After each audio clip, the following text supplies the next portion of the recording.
When Nicolaus van Dam was a young diplomat in Damascus, he knew Syria better than many Syrians. A fluent speaker of Arabic, this Dutch scholar's first book on Syria's modern history was so well researched that even members of the Ba'ath Party would reportedly turn to its pages to understand the history of their institution and the nature of the regime for which they worked. Precise, polite, his analysis as cool and lethal as a sword, Van Dam also possesses a cynical, perhaps sarcastic, attitude towards the diplomatic elite that other officials might secretly admire. "It is better to do nothing than to do the wrong thing with terrible results," he told me a few days ago. But Western democracies feel they have to do something. If there had not been any Western influence, there would have been a tenth of the violence, the country would not be in rubble, so many would not have died, you would not have had so many refugees. It's not that Van Dam blames the Syrian West for the war, but he holds it to account for the influence and interference it exercised so promiscuously. And his new book, Destroying a Nation, The Civil War in Syria, is perhaps the only one so far published about the conflict that attempts to set out coldly what the opposition as well as the Assad government did wrong. Van Dam has never avoided talking about the torture and suppression that the regime has used to maintain power. He stated in the very early weeks of the 2011 demonstrations, in The Independent, that Syria's crisis might well end in a bloodbath.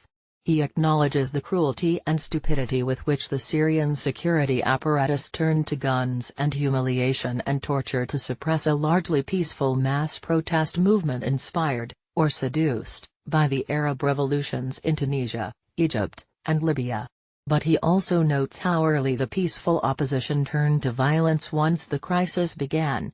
On the Syrian border with northeastern Lebanon, inside Lebanese territory but in sight of the Plain of Homs in the spring of 2011, I listened to a fierce gun battle being fought only a few hundred meters across the frontier, at a time when only the Syrian army and the security police were supposed to be using weapons against unarmed demonstrators. A week later, an Al Jazeera camera crew, working for the Qatar-funded channel whose ruling family would soon fund the Nusra-al fighters in Syria, as even its royal family acknowledged, asked to meet me in Beirut. They showed me footage also taken near the northeastern border of Lebanon.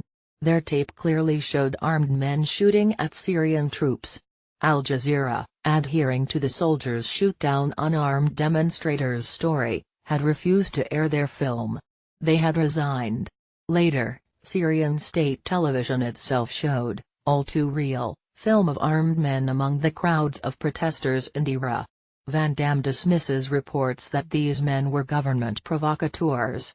He does not dispute the Assad government's killing of the innocent, though he suggests this came about through the inherent and untamed brutality of the regime's security apparatus rather than a policy decision by Bashar al-Assad himself.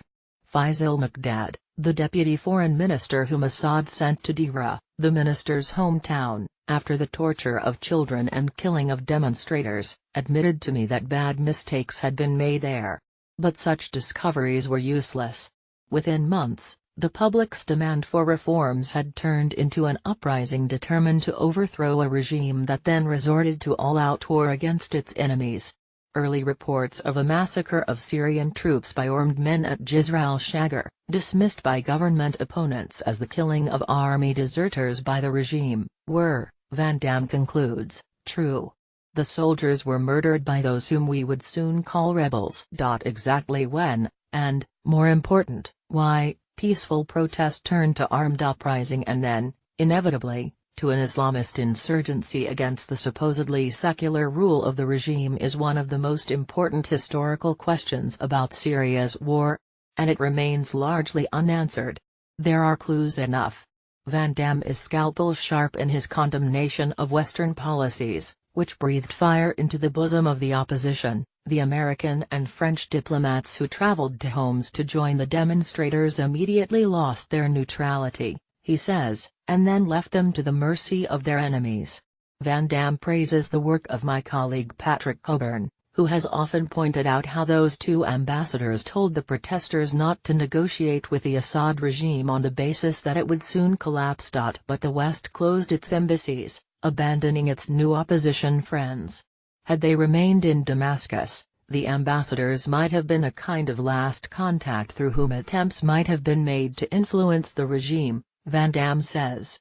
Instead of serious political advice, the West, especially the US and their pro-X